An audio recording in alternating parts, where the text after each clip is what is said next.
Asia cup super 4లో Pakistan మరొకసారి చతికిలబడింది. కుక్కతో ఒక వంకరే అనే సామెత మనం వింటే ఏదో అనుకున్నా కానీ సో అది నిజమే అని ఈ పాకిస్తాన్ క్రికెటర్లను చూసినా మనకు అర్థమైంది. సో వాడి పేరు కూడా నేను చెప్పాలనుకోవట్లేదు. ఆ ఫేస్ బ్యాట్స్మెన్ 50 కొట్టిన తర్వాత బ్యాట్ని AK-47లా పెట్టుకున్నాడు. వాడికి ఎంత అహంకారం, ఎంత కొవ్వు పట్టిందని నాకు అర్థమైంది. సో దానికి ధీటుగా మన బ్యాట్స్మెన్ అభిషేక్ శర్మ రఫ్ ఆడిచ్చేశాడు. సో మీరు కానీ హైలైట్స్ చూడండి. ఆ పాకిస్తాన్ బౌలర్లకి వర్సెస్ అభిషేక్ శర్మ అండ్ గిల్ వాళ్ళని ఫస్ట్ బాల్ 6 కొట్టిన తర్వాతే ఏమంటారు వాళ్ళని ఏదో ఒకటి అంటాం, వీళ్ళు ఏదో ఒకటి అంటాం. అసలు నెక్స్ట్ లెవెల్ స్లెడ్జింగ్ అండ్ ఎక్సలెంట్గా ఉంది మ్యాచ్ అయితే. వాళ్ళ వరకే ఏదో ఒకటి అంటాం. ఎమ్మటనే అభిషేక్ శర్మ అండ్ గిల్ ఇద్దరు వాళ్ళని రఫ్ అండ్ టఫ్గా లెఫ్ట్ అండ్ రైట్ ఇచ్చేస్తున్నారు. అండ్ మ్యాచ్ అయితే చాలా బాగా జరిగింది. అండ్ అభిషేక్ శర్మ అండ్ గిల్ అయితే అదరగొట్టేశారు వాళ్ళ బౌలర్లు అయితే. ముఖ్యంగా ఫస్ట్ బాల్ 6 కొడతాం అనేది క్రేజీగా ఉంది. సో మ్యాచ్ మొత్తానికి అది హైలైట్గా నిలిచింది.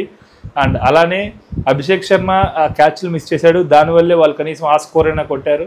సో అక్కడ కానీ 2 క్యాచ్లు కానీ పట్టేసినట్లయితే సో ఇంత స్కోర్ కూడా అయ్యేది కాదు. And same so Abhishek Sharma క్యాచ్లు వాళ్ళు కూడా 2 మిస్ చేశారు. అండ్ అభిషేక్ శర్మ అయితే అసలు నెక్స్ట్ లెవెల్ మన SRH బ్యాట్స్మెన్గా ఎట్లా ఆడతాడో ఇండియాకు కూడా అంతే ఆడుతున్నాడు. ఫస్ట్ బాల్ నుంచి అటాక్ అటాక్ అటాక్. సో నాకైతే నా ప్లేయర్ ఆఫ్ ద మ్యాచ్ ఎవరంటే ఈ రోజు మటుకు అభిషేక్ శర్మనే. అంత బాగా ఆడాడు మ్యాచ్. సో మీరు కానీ చూడకపోతే హైలైట్స్ చూడండి. అండ్ పాకిస్తాన్ ఇంకొక మ్యాచ్ ఓడిపోయినా సరే bye bye see you. So వాళ్ళతో అలాంటి నీచులతో మ్యాచ్లు ఇంకా తగ్గించుకుంటాం ఆడితే బాగుంటుందని నేనైతే అనుకుంటున్నాను.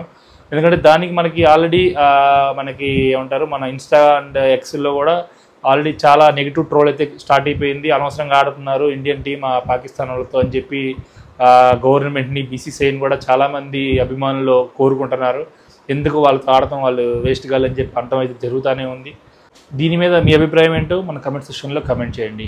అండ్ అలానే మనకి ఇంకా 2 మ్యాచ్లు మిగిలి ఉన్నాయి శ్రీలంకతో అండ్ బంగ్లాదేశ్తో.